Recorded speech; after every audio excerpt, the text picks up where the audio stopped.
ಪಾಲಕ ಸೊಪ್ಪಿನ ಪಪ್ಪು ಅಂದರೆ ಪಾಲಕ್ ದಾಲ್. ಇದು ಬಿಸಿ ಅನ್ನಕ್ಕೆ ತುಪ್ಪ ಹಾಕೊಂಡು ತಿನ್ನೋದಕ್ಕೆ ತುಂಬಾ ಚೆನ್ನಾಗಿರುತ್ತೆ. ಪಾಲಕ್ ಸೊಪ್ಪಿನ ಪಪ್ಪು ಮಾಡೋದಕ್ಕೆ ಮೊದಲಿಗೆ ನಾನು ಬೇಳೆ ತೊಳೆದ್ಬಿಟ್ಟು ಕುಕ್ಕರ್ಗೆ ಹಾಕ್ತಾಯಿದ್ದೀನಿ.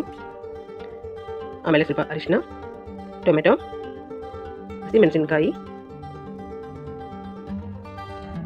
ಮತ್ತು ಬೆಳ್ಳುಳ್ಳಿ, ಒಂದು ಉಂಡೆ ಬೆಳ್ಳುಳ್ಳಿ ಬಿಡಿಸ್ಬಿಟ್ಟು ಹಾಕಿದ್ದೀನಿ.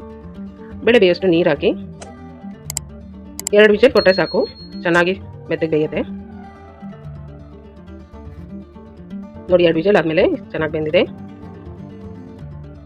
ಈ ರೀತಿ ಆದಮೇಲೆ ತೊಳೆದು ಹೆಚ್ಚಿರೋಂಥ ಪಾಲಕ್ ಸೊಪ್ಪನ್ನ ನಾನು ಹಾಕ್ತಾಯಿದ್ದೀನಿ.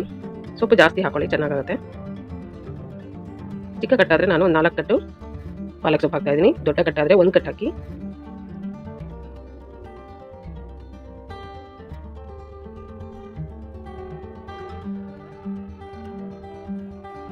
ಸೊಪ್ಪು ತುಂಬ ಬೇಗ ಬೇಯುತ್ತೆ, ಹಾಗಾಗಿ ನಾನು ಬೇಳೆ ಜೊತೆ ಹಾಕಿಲ್ಲ. ಬೇಳೆ ಬೆಂದಾದ್ಮೇಲೆ ಲೋ ಫ್ಲೇಮ್ ಇಟ್ಬಿಟ್ಟು ಒಂದು 5 ನಿಮಿಷದಲ್ಲಿ ಬೆಂದ್ಬಿಡುತ್ತೆ ಸೊಪ್ಪು. ಇದಕ್ಕೆ ರುಚಿಗೆ ತಕ್ಕಷ್ಟು ಉಪ್ಪು ಹಾಕಿದ್ದೀನಿ. ಉಪ್ಪು ಹಾಕಿ ಸರಿಯಾಗಿ ಮಿಕ್ಸ್ ಮಾಡಿ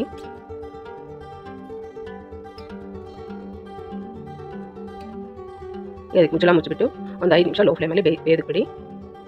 ನೋಡಿ ಚೆನ್ನಾಗಿ ಬೆಂದಿದೆ. ನೋಡಿ ಇಷ್ಟಾದರೆ ಸಾಕು. ಈಗ ಇನ್ನೊಂದು ಪಾತ್ರೆಯಲ್ಲಿ ನಾನು ಒಗ್ಗರಣೆ ಹಾಕ್ತೀನಿ. ಒಗ್ಗರಣೆಗೆ ಎಣ್ಣೆ ಹಾಕಿ, ಎಣ್ಣೆ ಕಾದ್ಮೇಲೆ ಸಾಸಿವೆ ಸಿಡಿಬೇಕು. ಸಿಡಿದ ಸ್ವಲ್ಪ ಜೀರಿಗೆ, ಸ್ವಲ್ಪ ಮೆಂತೆ, ಮತ್ತು ಒಂದು 4 ಎಸಳು ಬೆಳ್ಳುಳ್ಳಿ, ಕರಿಬೇವಿನ ಸೊಪ್ಪು,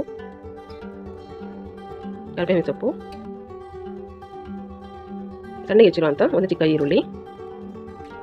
ಇದು ಈರುಳ್ಳಿ ಕೆಂಪಗಾಗೋ ತನಕ ಫ್ರೈ ಮಾಡಿ. ಇದಕ್ಕೆ ನಾನು ಸ್ವಲ್ಪ ಖಾರ ಪುಡಿ ಹಾಕ್ತಾಯಿದ್ದೀನಿ. ಹಸಿಮೆಣಸಿನಕಾಯಿ ಕೂಡ ಹಾಕಿದ್ದೀವಿ ಖಾರಕ್ಕೆ, ನೆನಪಿರಲಿ. ಹಾಗಾಗಿ ಖಾರ ಪುಡಿ ನೋಡಿ ಹಾಕೊಳ್ಳಿ. ಈಗ ಬೇಯಿಸಿಟ್ಟಿರುವಂಥ ಬೇಳೆ ಸೊಪ್ಪನ್ನು ಒಗ್ಗರಣೆಗೆ ಹಾಕಿ ಸರಿಯಾಗಿ ಮಿಕ್ಸ್ ಮಾಡಿ. ಅದಕ್ಕೆ ಇನ್ನೂ ಸ್ವಲ್ಪ ನೀರು ಹಾಕ್ತಾಯಿದ್ದೀನಿ ನಾನು. ತುಂಬ ನೀರು ಹಾಕಬೇಡಿ, ನೋಡಿ ಈ ಹದದಲ್ಲಿ ಇರಬೇಕು, ಆವಾಗಲೇ ಚೆನ್ನಾಗಿರುತ್ತೆ. ಸ್ವಲ್ಪ ಹುಣಸೆ ರಸ ನಾನು ಹಾಕ್ತಾಯಿದ್ದೀನಿ. ಸರಿಯಾಗಿ ಮಿಕ್ಸ್ ಮಾಡಿ. ಈಗ ರುಚಿ ನೋಡಿ ಉಪ್ಪು ಸರಿ ಇದೆ ಅಂತ. ಈಗ ಮತ್ತೆ 1-2 ನಿಮಿಷ ಕುದಿಸಿದ್ರೆ ಸಾಕು.